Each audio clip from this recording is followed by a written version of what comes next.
არ დავიწყებ წინა ვიდეოს განხილვას, მაგრამ თუ თქვენ უყურეთ ჩემ წინა განხილვას ბიტკოინის და ეთერიუმის, ანუ ბიტკოინმა ზუსტად ის გააკეთა ერთ-ერთში, რაც მე ვთქვი და ვხედავთ, რომ ჩვენ წამოვედით იმ კორექციაზე, რა კორექციაზეც მე რა თქმა უნდა ვსაუბრობდით და ეხლა ეს ლეველი, სადაც ჩვენ ვიმყოფებით, ანუ ეს არის last defense zone, ეს არის ყველაზე ბოლო ესე ვთქვა თავდაცვის ზონა და ეს თუ ვერ შეინარჩუნა ახლა ბიტკოინმა, მაგ შემთხვევაში შეგვიძლია ჩვენ ვივარაუდოთ, რომ შეიძლება bear market-ი დაიწყოს. ანუ მე საერთოდ bear market-ის და bull market-ის ესე ძალიან არ მჯერა, ანუ ამ სიტყვებს არ ვიმხრობი ესე, როგორც ამას ყველა იმხრობა ხოლმე, მაგრამ ყველას გასაგებად რომ ხსნათ, მაგ შემთხვევაში შეიძლება დაიწყოს bear market-ი. bear market-ის შემთხვევაში, რა თქმა უნდა, პანიკა იქნება ძალიან დიდი, შეიძლება ბაზარი ჩამოვიდეს. აქამდე შეიძლება ესე ვთქვათ 78,000 დოლარიანი ლეველიც გავტიზოთ, ანუ აქ ლიკვიდობა ავიღოთ და შემდეგ უკვე გვექნება აი ეს ძალიან დიდი ბოქსი იმისთვის რომ შემდეგ გავტესტოთ, ანუ აქაც 2024-ში რო ვაკეთებდი ვიდეოებს და აქ რო ვიყავით ძალიან დიდი ხანი, ნახოთ რამდენი ხანი ვიყავით ამ რეინჯში 250 დღე, ანუ 1 წელზე ცოტა ნაკლები, ანუ 1 წელზე 3 თვით ნაკლები, ანუ 9 თვით თქმის ვიყავით ამ რეინჯში და მე ვამბობდი რომ ამ რეინჯში ყოფნას ესე ძალიან ნეგატიურად არ უნდა შევხედოთ, იმიტომ რომ იმ შემთხვევაში თუ ბაზარი წავიდა მაღლა, ანუ ჩვენ თუ ეს გავარღვე და ბაზარი წავიდა მაღლა, მაგ შემთხვევაში ჩვენ შეგვიძლია ვივარაუდოთ, რომ კორექციაზე თუ წამოვიდა ბაზარი ან გქონდა ძალიან დიდი ვარდნები, მაგ შემთხვევაში შეგვიძლია ჩვენ ვივარაუდოთ, რომ ეს რეინჯი გაიტესტება და ეს რეინჯი შეიძლება იყოს შემდეგი სუპორტი, ესე ვთქვათ, როცა გვექნება ძალიან დიდი ვარდნები და ამის შანსი და ამის ალბათობა, რა თქმა უნდა, დღე უფრო და უფრო იზრდება, ანუ შესაძლებელი არის, რომ ბაზარი ჩამოვიდეს აქამდე და რა თქმა უნდა, აქ მოძებნოს ძალიან დიდი და ძლიერი სუპორტი, იმიტომ რომ ჩვენ აქ უკვე 9 თვიანი რეინჯი გვქონდა, ესე ვთქვათ. რა თქმა უნდა, პოზიტივისთვის სასურველი იქნებოდა, რომ რაც შეიძლება აგრესიული ლეველი შეგვენარჩუნებინა, აი ეს ლეველი, ვხედავთ, რომ აქ იყო რა თქმა უნდა ინტერაქცია. ბაზარი წავიდა მაღლა, მაგრამ აღარც გქონდა გარღვევა და აღარც გქონდა დიდი იმპულსი და ბაზარი წამოვიდა ქვემოთ და შემდეგ, ნუ აქაც რა თქმა უნდა გქონდა ლიკვიდობა, მაგრამ ეს ლიკვიდობები ყველაფერი იყო ერთ ჯერზე აღებული ამ ვიკით და შემდეგ როცა ბაზარი წამოვიდა ქვემოთ და წავიდა მაღლა, ყველა გიჟი ვიტყიდულობდა, როცა მე ზუსტად მაშინ ვამბობდი, რომ რახან ბაზარი წამოვიდა ქვემოთ და აიღო ლიკვიდობა და მიდის ისევ მაღლა, ეგ ანიშნავს იმას, რომ ბაზარი კიდე არ გააკეთებს დროპს. ამიტომ თუ თანხა გქონდა გადადებული რომ გეყიდა ბიტკოინი, რა თქმა უნდა, ერთ ჯერზე არ უნდა იყიდო, იმიტომ რომ ყოველთვის შეიძლება ბაზარი უფრო და უფრო ქვემოთ წამოვიდეს. რა თქმა უნდა, შენ თავიდან არ იცოდი, ანუ ვთქვათ, რომ 1000 დოლარი გქონდა და აკიდულობდი აქ იყიდი 1000 დოლარი თუ ხომ, რა თქმა უნდა შენ არ იცი ბაზარი კიდევ წამოვა ქვემოთ თუ არა, მაგრამ 200 და 300 დოლარით რომ გეყიდა, ესე ვთქვათ, შემდეგ ქვემოთაც შეგეძლო დაგედო ორდერები, ბაზარი ხედავთ რომ წამოვიდა ქვემოთ და იმ ორდერებს შეგივსებ და თუ არ წამოვიდო და ბაზარი ქვემოთ და წავიდო და მაღლა, მაგ შემთხვევაში შეგეძლო სხვა ასეტები მოგეძებნა, იმიტომ რომ ერთჯერადად ძალიან დიდი თანხის ინვესტიცია, მაშინ როცა შენ ხარ ესეთ მაღალ ლეველზე, არც თუ ისე ჭკვიანური არის. მოკლედ ეს იქნებოდა ყველაზე კარგი ლეველი და აგრესიული რომ გაეტესტა და გაეგზლებინა ეს აღმავალი ტრენდი, ვხედავთ რომ გატესტა, მაგრამ ვერ გააგზელა აღმავალი ტრენდი, შემდეგ ქონდა ეს ლიკვიდობა, რომელიც აქაც კიდევ ერთხელ გავტესტეთ, ვერ შევინარჩუნეთ და ეხლა ვართ აი ამ ლეველზე. და იმ შემთხვევაში თუ ეს ლეველი ვერ შევინარჩუნეთ, მეგობრებო, ანუ ეს ბოქსი თუ ვერ შევინარჩუნეთ, რა თქმა უნდა შეიძლება ცოტა გაგვიკოს და მერე წავიდეს მაღლა, თუ ვერ შევინარჩუნეთ ეს ლეველი, მაგ შემთხვევაში შეგვიძლია ვარაუდოთ, რომ შეიძლება bear market-ი დაიწყოს, მაგრამ ეს bear market-იც არ ამგონია, მაგრამ ეს მე არ ამგონია, ეგ ანიშნავს იმას, რომ აუცილებლად ესე იქნება. არ ამგონია იყოს, როგორიც წინა bear market-ები გქონდეს, გამომდინარე იქიდან, რომ უკვე ძალიან დიდი ფული არის შემოსული ბიტკოინზე და it's too big to fail, ანუ ისეთ დონეზე არის უკვე ბიტკოინი აყვანილი, რომ ეხლა რომ გააკეთოს ეგეთი 70-80%-იანი ვარდნები და კორექციები, როგორცაც აქამდე აკეთებდა, მაგ შემთხვევაში რა თქმა უნდა არ უნდა ვიმედოვნოთ, რომ მომავალში კიდე რაიმე სერიოზული თანხა შემოვა და სერიოზული ინვესტიციები გაკეთება. ასევე არ უნდა დაგვაუწყოს, რომ ინსტიტუციები აგრძელებენ ყიდვას და ინვესტიციას, ამიტომ არ ამგონია, რომ ძალიან დიდი ვარდნები და ძალიან დიდი კორექციები გქონდეს. მაგრამ ეხლა სადაც ვიმყოფებით, მეგობრებო, მინდა გითხრათ, რომ ეს არის ერთ-ერთი საუკეთესო მომენტი, ანუ ამაზე უკეთეს ადგილს საყიდლად შენ ვერ ნახავდი, ანუ მე ეს ორდერი ჩემისო, ვინც მიყვება ჩემ ვედეციას აფულეს, ზუსტად აქ მიყენა ორდერი, ოღონდ ეს იყო რა თქმა უნდა ევროებზე, გადავიდეთ უცბად ევროებზე. აი აქ მეყენა მეგობრებო, ჩემი ორდერი და იდეალურად შემივსო. ევროებზე რა თქმა უნდა სხვანაირად გამოიყურება ბაზარი ვიდრე დოლარებზე, მაგრამ ვედეცია საფულეშიც, ანუ ვაჭარის დეცია საფულეშიც, ჩემი ყველაზე დეფენსიური ლეველი ბიტკოინზე, რომელიც შეიძლება გატესტილიყო, შემივსო.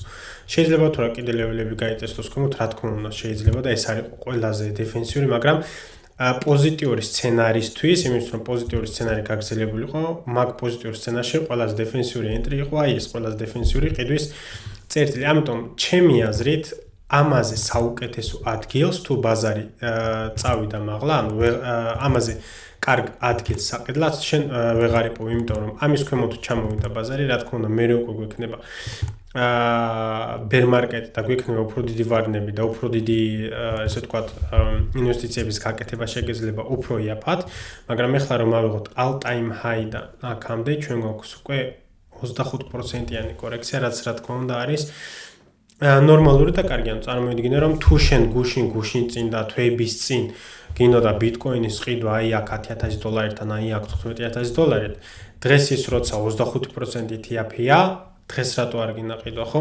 თან ამ შეცდომას ყველა აკეთებს ხომ, ყველა ყიდულობს მაღლა, როცა ბაზარი მიდის ქვემოთ და მე როცა ვარდება, ყველას ეშინია ხოლმე.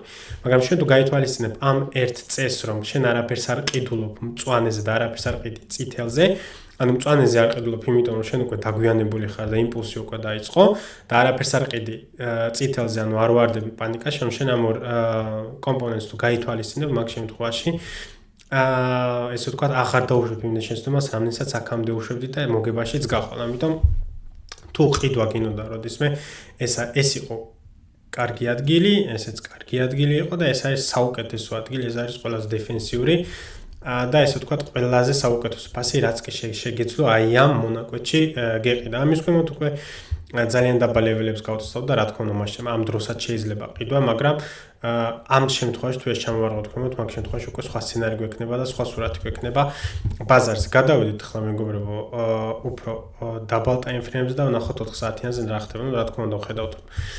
ამიტომ ამფრომ ყოველთვის დაბალ time frame-ზე და მაღალ time frame-ზე უნდა გააკეთო ხოლმე ყველაფრის კონფირმაცია. ვხედავთ რომ აქ ეს ლეველი ყველანაირად უკვე გატესტილი, აი ეს volume node და ვხედავ აქ რომ ეს პატარა silk nodes ვეძახი ხოლმე, რომელიც შეიძლება კიდე გაეტესოს და აქედან იყოს ლიკვიდობები აღებული, იმიტომ რომ დარწმუნებული ვარ აი აქ და აი აქ ბევრს უდევს stop loss-ები. ჩემი აზრით ეს stop loss-ები კიდე გაისტოპებიან. შეიძლება ესეც გაისტოპოს და გაივიკოს ქვემოთ, მაგრამ ჩემი აზრით ეს ლეველი შეიძლება კიდევ გაიტესტოს. ანუ ახლა გვაქვს რამოდენიმე სცენარები. მაღალ time frame-ზე შეიძლება აქ ჩამოვიდეთ, გაივიკოს და აქედან უკვე დაიწყოს აღმავალი ტრენდი, სადაც გავტესტავთ რა თქმა უნდა აი ამ levels. რამახეჭი ხაზი გავავლე. აი ეს ლეველი შეიძლება გავტესტოთ, რომელიც რა თქმა უნდა თუ აქ აიღე ლონგები იქნება ძალიან კარგი ტრეიდი, პლუს მინუს, ანუ სვინგი შეგიძლია აქ აიღო ჩვეულებრივად, იმიტომ რომ 10%-იანი ზრდა არის იდეალური. ну ეს მაღალ time frame-ზე იმ შემთხვევაში თუ ეს ქვემოთა ლეველები კიდე გაისტოპდნენ და ეს stop loss-ები ასე ვთქვათ გაისტოპდნენ და ლიკვიდობა იყო აღებული, მაგრამ თუ ეს არ მოხდა, რა ხდება ახლა ბაზარზე მეგობრებო? მოდი ახლა შევხედოთ.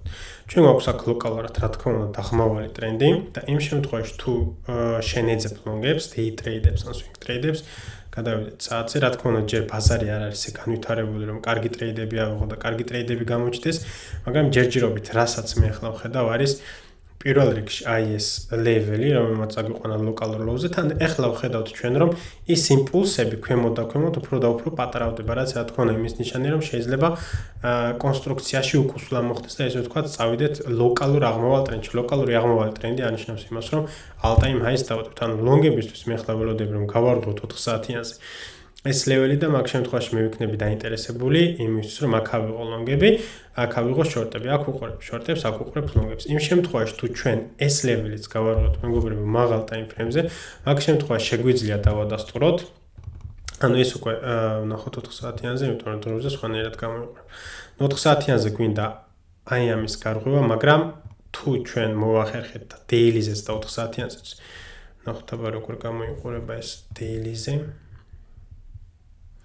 მოდი 4 საათიანი ავიღოთ, იმიტომ რომ ამ შემთხვევაში daily, ну აქაც კი გვაქვს ლიკვიდობები, სასურველი იქნება რომ ესეც მთლიანად გავარღვიოთ, მაგრამ იმ შემთხვევაში თუ ჩვენ 4 საათიანზე უკვე გავარღვიეთ აი ეს ლეველი, შემდეგ გავტესტავთ აი ამ ლეველს და ეს ლეველიც თუ გავარღვიოთ, მაგ შემთხვევაში შეგვიძლია ვივარაუდოთ, რომ ეს ნამდვილად იყო ის last defense zone და აქ ნამდვილად შევიდნენ ისეთი მყიდველები, რომლებიც მიზანი იქნება სავარაუდოდ რომ გავაკეთოთ ახალი all-time high. ამიტომ პირველ რიგში გვინდა ჩვენ ამის გარყვა, იმისთვის რომ ლონგები გაგვიაქტიურდეს, ამას რომ გავარყოთ უკვე ეს იქნება ძალიან კარგი, იმიტომ რომ გავტესტავთ აი ამ level-საც. და შემდეგ ეს level-ი იქნება ჩემი აზრით გადამწყვეტი, ანუ აქ ერთ level-ს არ გავაკეთებდი, უფრო box გავაკეთებდი, იმიტომ რომ აქ დიდი ლიკვიდობები არის, ხედავთ რომ ეს ადგილი არის გასატესტი, ხედავთ რომ აქ არის კიდევ გასატესტი, ხედავთ რომ ეს არის გასატესტი. ამიტომ box გავაკეთებდი და ჩვენ თუ გავარღვეთ ეს box-ი, მაგ შემთხვევაში შეგვიძლია ვარაუდოთ რომ ლოგიკური და ბუნებრივი მოვლენა იქნება რომ ჩვენ გავაკეთოთ ახალი all-time high, რაც რა თქმა უნდა ყველას გაუხარდება და ესე ვთქვათ, ყველა მოგებაში იქნება. მაგრამ ეს არის ერთ-ერთი ყველაზე კარგი წერტილი იმისთვის რომ ვიყიდოთ მეგობრებო და თუ ჩამოვედით ქვემოთ და ჩამოსდამოს ქვემოთ level-ები რომელიც გაიტესტება და რომელსაც მე ვუყურებ არის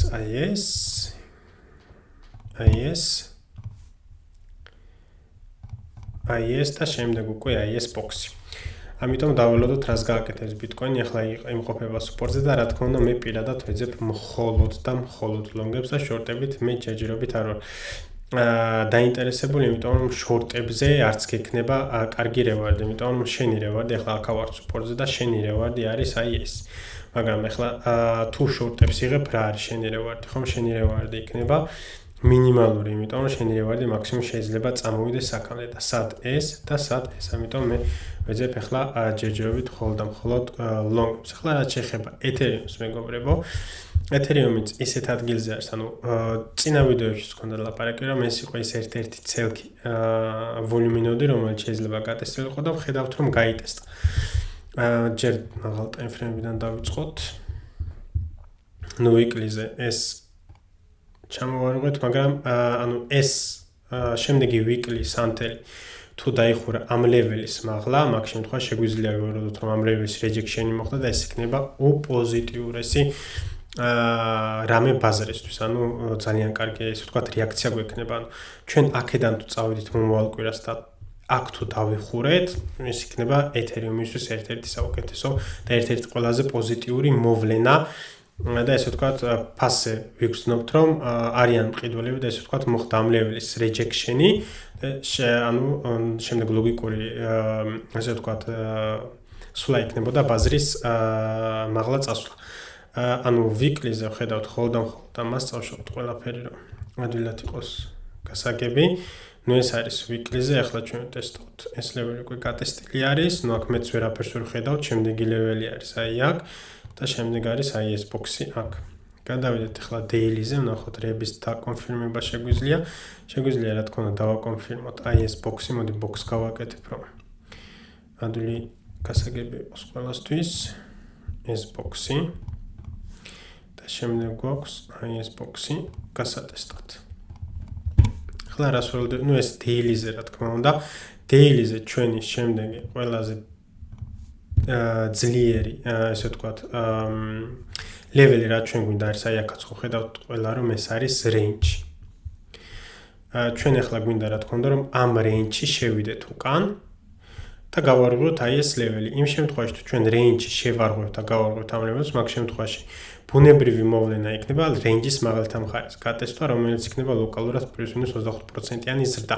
ყოველთვის ამბობ, როცა შენ range-ს არ ღვევ, ესე ვთქვათ, თუ გარეთ გავარღვევთ, მაგ შემთხვევაში გაიტესტება range-ი წავა მაღლა.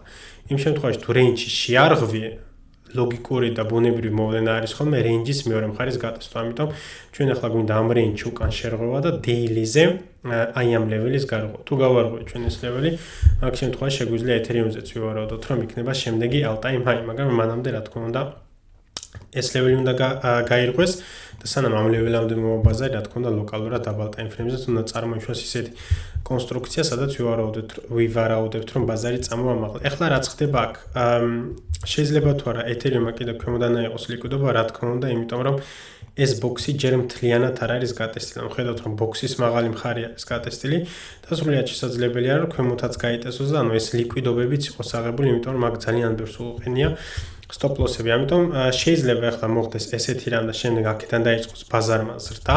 ან იმისთვის რომ ახლა მე რა თქმა უნდა ახლა ვეძებ უკვე ლონგებს, მაგრამ იმისთვის რომ ვივარაუდოთ რომ ბაზარი გატესტავს უკვე მაღლით ლეველებს ჯერ აუცილებელი არის აი ამ drop-off-ის, აი ამ 4 საათიანი drop-off-ის გარღვევა. ამას თუ გავარღვევთ, ჩვენი შემდეგი ტარგეტი იქნება აი ეს ლეველი და ამ ლეველის გარღვევაც თუ მოხდა, მაგ შემთხვევაში შეგვიძლია ვარაუდოთ, რომ გაიტესტება ეს რეინჯი, ამ რეინჯში ძალიან დიდი ხანი ვიყავით და შეიძლება ეგრევე ვერ შევარღვევთ და ძალა არ იყოს, მაგრამ აქ თუ ცოტა ხანი რეინჯში ვიყავით და შემდეგ ლიკვიდობა ავიღოთ ქვემოთ და შევარღვევთ რეინჯში, მაგ შემთხვევაში ძალიან პოზიტიური იქნება ეს ეთერეუმისთვის, ამიტომ ჯერჯერობით მე ველოდები აი ამ ლეველის გარღვევას. სადაც ავიღებ ლონგებს და ჩემი რევარდი იქნება პლუს-მინუს აი აქამდე და აი აქ უკვე მე ავიღებ რა თქმა უნდა შორტებს, იმიტომ რომ რახან შენ ელოდები. აი მაგალითად აქ ვთქვათ ხომ, აქ ველოდებით გარღვევას, აქ თუ გაირღვა ვეძებთ ლონგებს, ხო? ლონგებს რომ ეძებ შეიძლება შენი რევარდი იყოს აქამდე, მაგრამ ეგ იმას ანიშნავს, რომ შენ აქ შეგიძლია შორტების მოძებნა. თუ ჩვენ გავარღვევთ ეს და აქ ვიჯექი ლონგში და ბაზარი წამოვიდა, აქაც ავიღებ რა თქმა უნდა შორტს. აქედან წამოსულ ლონგის რაღაც პროცენტს დავტოვებ რა თქმა უნდა 15-20% იმ შემთხვევაში თუ მაღლა წავიდა, რომ აქედანაც ამ ზრდიდანაც მაქსიმალური სარგებელი ვნახო, მაგრამ აქ ვუყურებ შორტებს, აქ ვუყურებ ლონგებს. აქ ვუყურებ შორტებს და აქ ვუყურებ ლონგებს. ანუ აქ თუ დაარეჯეკ და ვუყურებ რა თქმა უნდა შორტებს და აქ თუ შევარღვევთ ვუყურებთ რა თქმა უნდა ლონგებს. სულ ეს არის მეგობრებო და არ უნდა ვიფიქროთ ძალიან ძნელად, აი რაღაც ინდიკატორები და გიჟობები და აი ამ დეკემბერს ესეთი რაღაცა ხდებოდა, იმ დეკემბერს ესეთი თან ყოველთვის რომ ისტორიას ადარ. ისტორიას არ უნდა შეადარო, იმიტომ რომ წინა ვარდნები და წინა ზრდები არ იქნება ერთი და იგივე ვარდნები და ერთი და იგივე ზრდები. როგორც მაგალითად ეხლა გვექნება, იმიტომ რომ ბაზარი შეიცვალა, ინვესტორები შეიცვალნენ, ხალხი შეიცვალა,